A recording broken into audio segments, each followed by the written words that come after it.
You're knowing what you are wanting, a changing thing, happily. It pleases you that a new desire is occasionally born within you so that you are not dead. Do you like being on the leading edge? The furthest, most summoning point? Are you enjoying the variety, your exposure to others who are different, who help you to conclude beyond that which you have already concluded?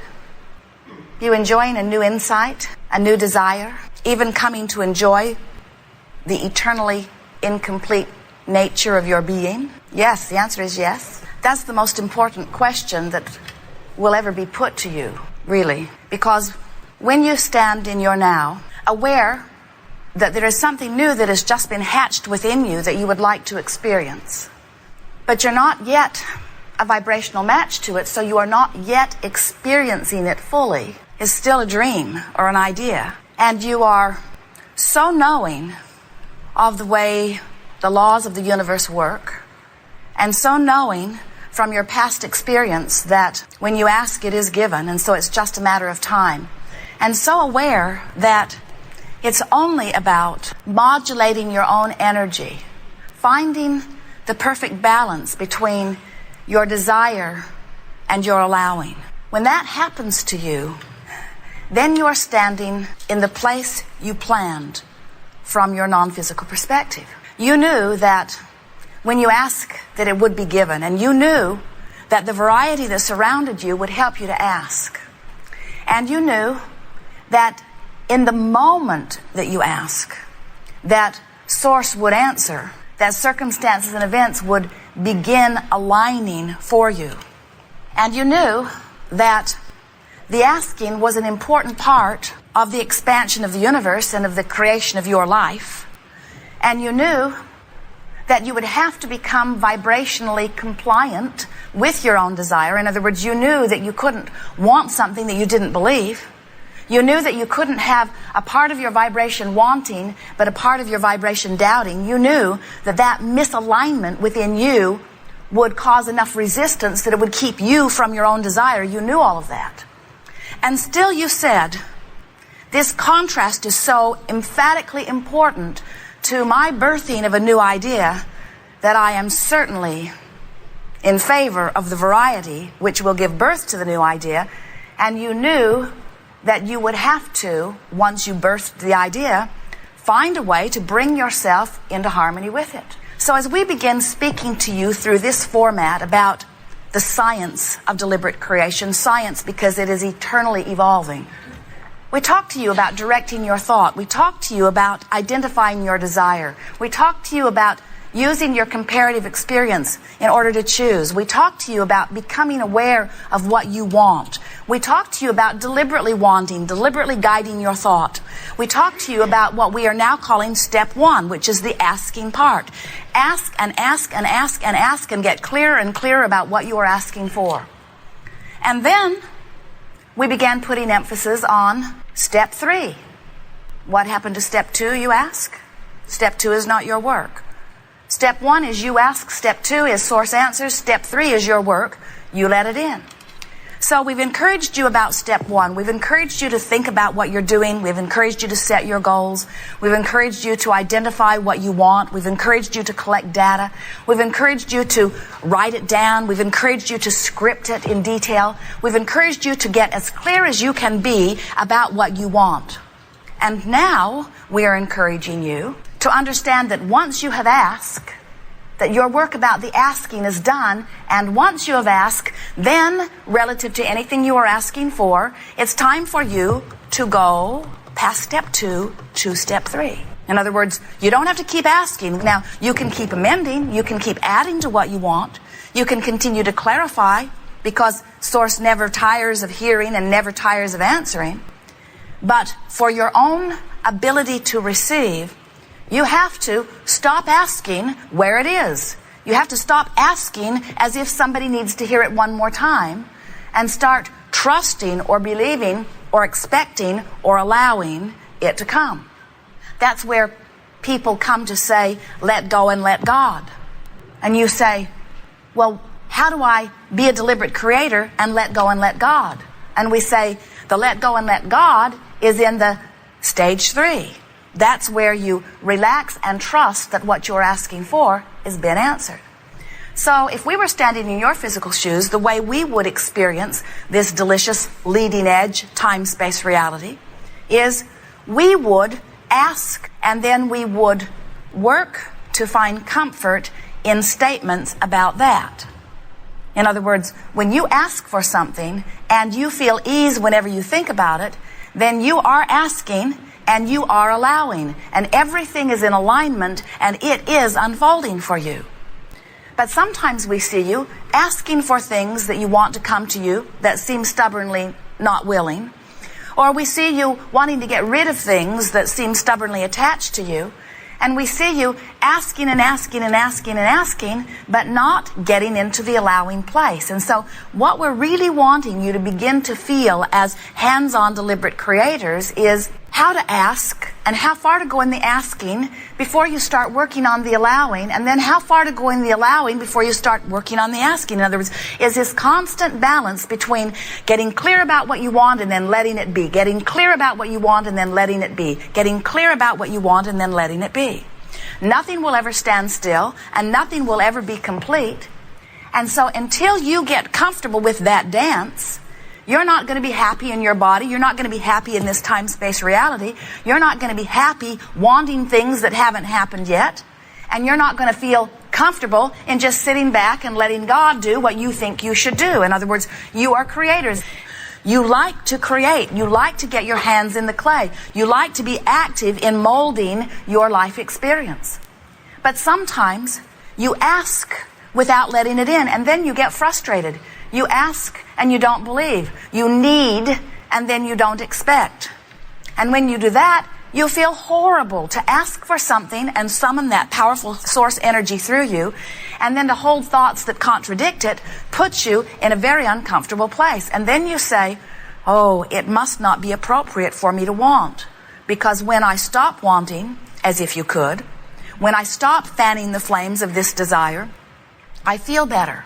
And we say, yes, the reason that you feel better when you stop fanning the flames of the desire that you don't believe is that you stop the sensation of resistance.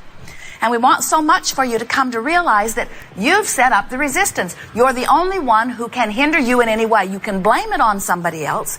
You can blame it on the economy or the government. You can blame it on anything that you want to, but you are the keeper of your vibration. And when you decide that you want to feel good, when you decide you're going to mold your energy, when you decide you're going to want and then allow, want and then allow, identify desire and then bask in it, then not only do you feel wonderful all of the time, those who see you think you have a magic wand, because it seems that all you have to do is lay your eyes in the direction of something desired and it flows easily into your experience. They see you passionate and loving. They see you kind and considerate. They see you appreciative and willing. They see you so secure within yourself that you never beat up on somebody else to make yourself feel better.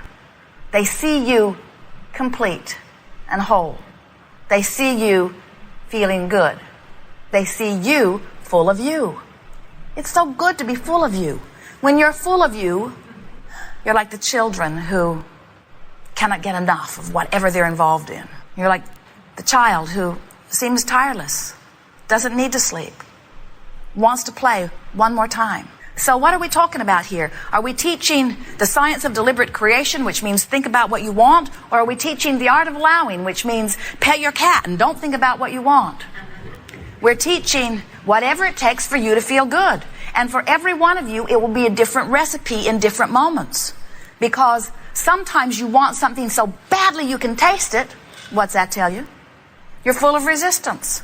You want it so much it hurts. You say, I want that so bad it hurts. And we say, it's going to be a while on this one, so get used to the pain. Or you say, thinking about that just makes me happy.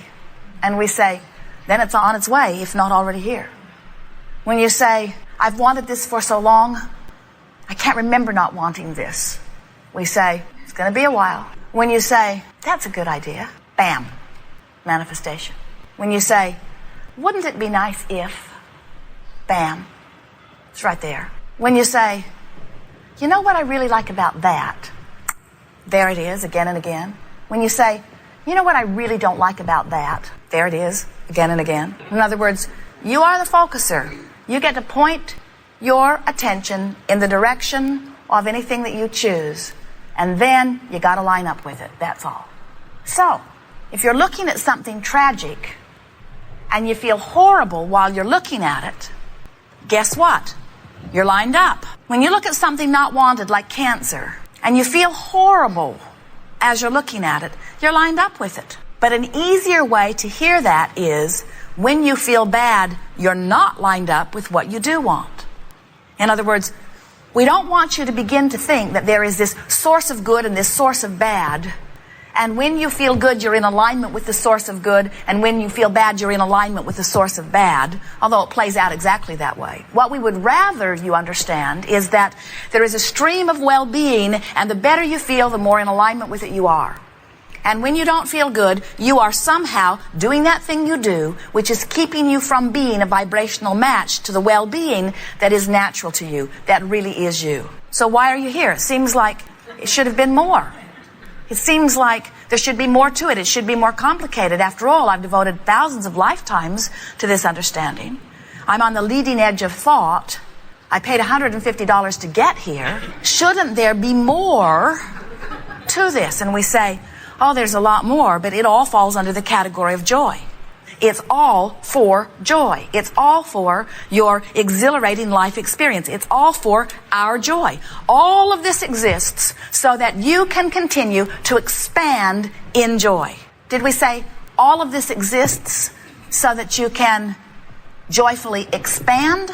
Well, the expansion is inevitable. But if joy is your goal, it certainly is ours. Then, and only then, are we able to stay in balance. If you get growth out there as your goal, then you lose your barometer. You lose your sense of where you are in your balance of desire and allowing. Joy has to be the only thing that matters to you, or you'll lose that balance. And oh, heaven help you, and Abraham too, if you ever make growth your goal. Because when growth is your goal, you work so hard, you lose your connection, and then you set up a wall of resistance, and then you ask harder and harder, you work longer and longer, you feel worse and worse, your desires stay further and further away, you walk forward and so do they, you walk forward and so do they, an elusive dream it seems. But when you make joy your dominant quest, then you can feel, time for me to put more emphasis on the specifics of what I want. Time for me to put less emphasis on the specifics of what I want, and time for me to relax and bask in things already accomplished and things already appreciated. Oh, things are slowing down a little bit for me. Now, what do I want? Things are going way too fast for me. Now, let's see how I can bask. In other words, if you're paying attention to the way you feel, then you have this perfect awareness, and it begins to feel as natural to you as driving your car. Sometimes we see you mad at yourself because you have a desire that you cannot figure out how to get close to. You can't find the feeling place of it. And we say, this is the fun. We see you. You like challenges in your computer work. You like challenges on the football field. You like challenges in tennis. You like challenges. You put yourself in competition with all kinds of things. You love the expansion of your mind. Why not enjoy your step-by-step motion toward your own creation? Why not relax and begin enjoying the process instead of beating up on yourself because you're here and your desire is over here? Why not start enjoying the journey? We don't see any of you taking off on a vacation knowing that eventually you'll come back home and having all of these cities and all of these destinations in your plans, and then suddenly waking up on the morning that you're going to leave and saying, let's see, here's my itinerary. I'm going here and here and here and here and here and here and here, and 30 days later I'll be back home. Home? I'm already home. Why go? I could save a lot of time and trouble and money. This goal is complete. Check it off my list. And you don't do that because going is so much fun. All of the stuff that comes along the way is so very much fun.